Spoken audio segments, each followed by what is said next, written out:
Assalamualaikum warahmatullahi wabarakatuh. Apa kabar kalian semua? Selamat datang di channel YouTube aku. Nah, sebelum kita membahas tentang materi, sebelumnya izinkan saya untuk memperkenalkan diri terlebih dahulu ya. Oke. Perkenalkan, nama saya Zulfa Syarifah, mahasiswi aktif semester 1 UIN Sunan Kalijaga. Saya dari Prodi Manajemen Pendidikan Islam, Fakultas Ilmu Tarbiyah dan Keguruan. Seperti video-video sebelumnya, di sini saya akan membahas tentang ilmu tajwid, dan yang saya bahas itu tentang hukum bacaan idgham syamsiyah dan idhar qamariyah. Sebelumnya, apa sih yang kalian tahu tentang hukum bacaan ini? Lah, di sini akan saya kupas sedikit mengenai hukum bacaan idgham syamsiyah dan idhar qamariyah. Oke, kita memasuki pembahasan yang pertama, yaitu mengenai tentang hukum bacaan idgham syamsiyah. Sebelumnya, apa kalian tahu tentang hukum bacaan idgham syamsiyah itu? Nah, di sini saya akan mengupas sedikit materi tentang bacaan idgham syamsiyah itu, dan akan saya beri contoh-contohnya di akhir nanti. Sebelumnya, kita simak videonya sampai akhir ya. Hukum bacaan idgham syamsiyah. Pengertiannya, idgham menurut bahasa adalah memasukkan. Sedangkan syamsiyah berasal dari kata syamsun yang berarti matahari.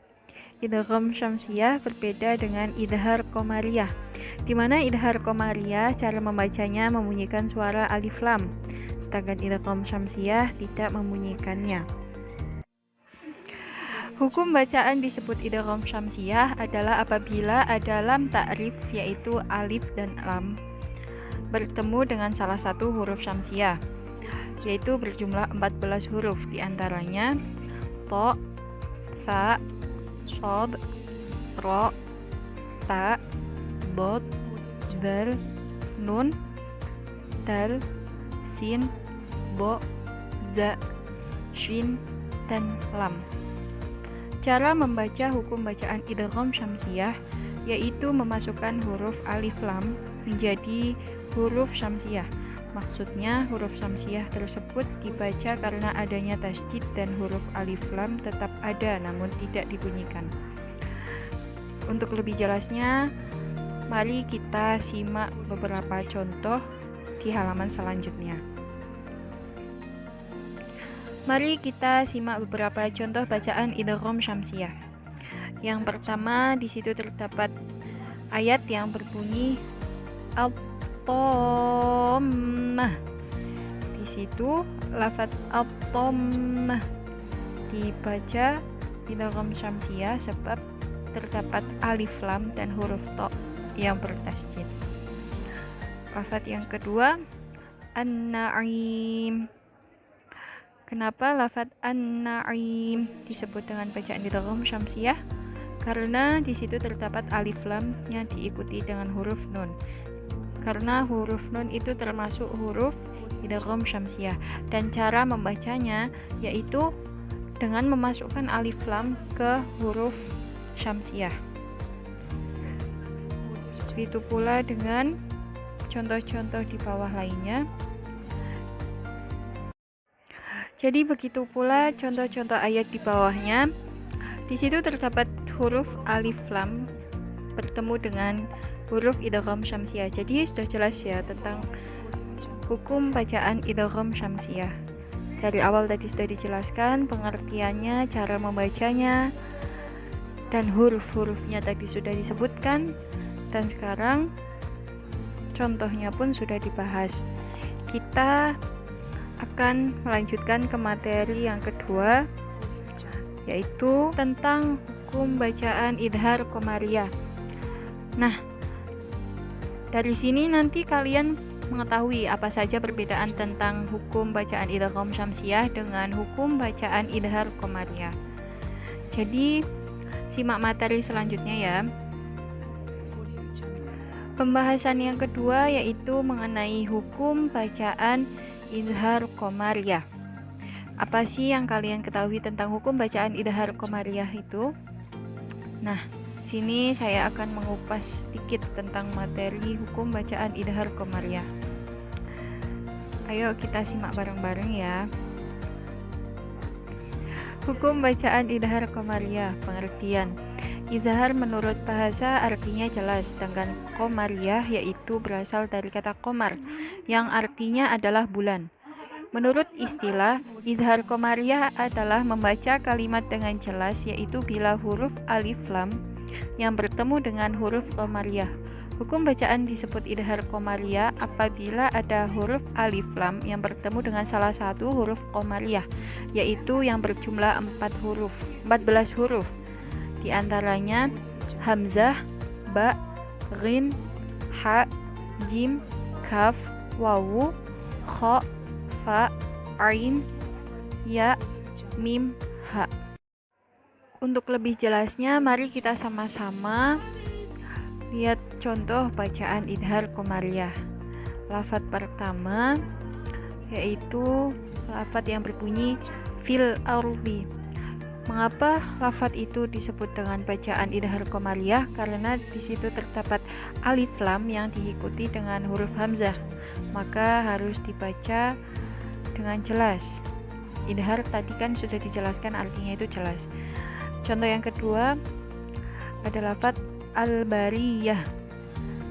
Mengapa disebut dengan bacaan idhar qamariyah? Karena di situ terdapat huruf alif lam yang bertemu dengan ba, di mana huruf ba itu termasuk huruf idhar qamariyah. Contoh bacaan yang ketiga yang berbunyi al-ghafur. Mengapa disebut bacaan idhar qamariyah?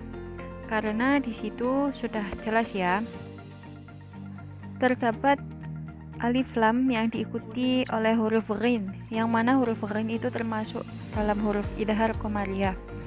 Begitu pula contoh-contoh ayat di bawahnya itu juga termasuk dalam contoh bacaan idhar qamariyah.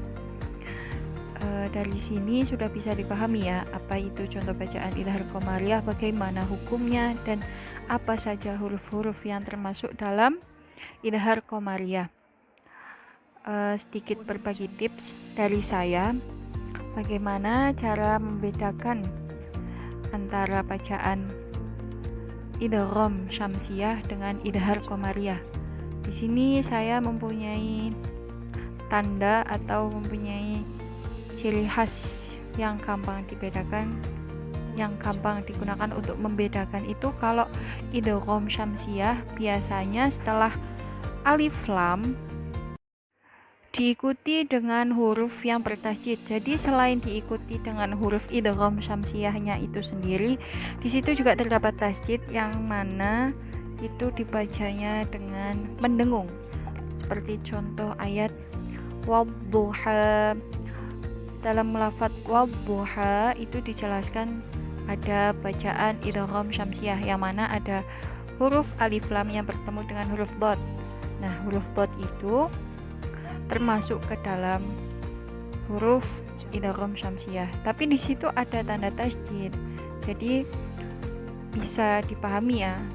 Sedangkan yang bacaan idhar qamariyah itu biasanya setelah huruf alif lam itu tanpa tasydid, jadi tidak ada tasydidnya, seperti fil ardi. Nah, ardinya itu nggak ada tasydidnya, jadi harus dibaca jelas. Mungkin itu tips dari saya untuk gimana caranya lebih gampang untuk membedakan kedua bacaan tersebut.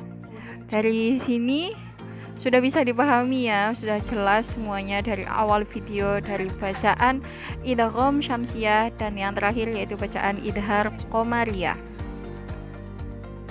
Oke, tiba kita di penghujung video. Terima kasih buat teman-teman semua yang sudah menyaksikan video saya dari awal hingga akhir.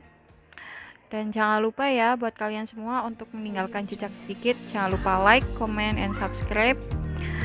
Saya pribadi memohon maaf apabila masih banyak kekurangan dalam materi video kali ini, karena kesempurnaan hanyalah milik Allah semata. Sekian dari saya. Wabillahi taufiq wal hidayah.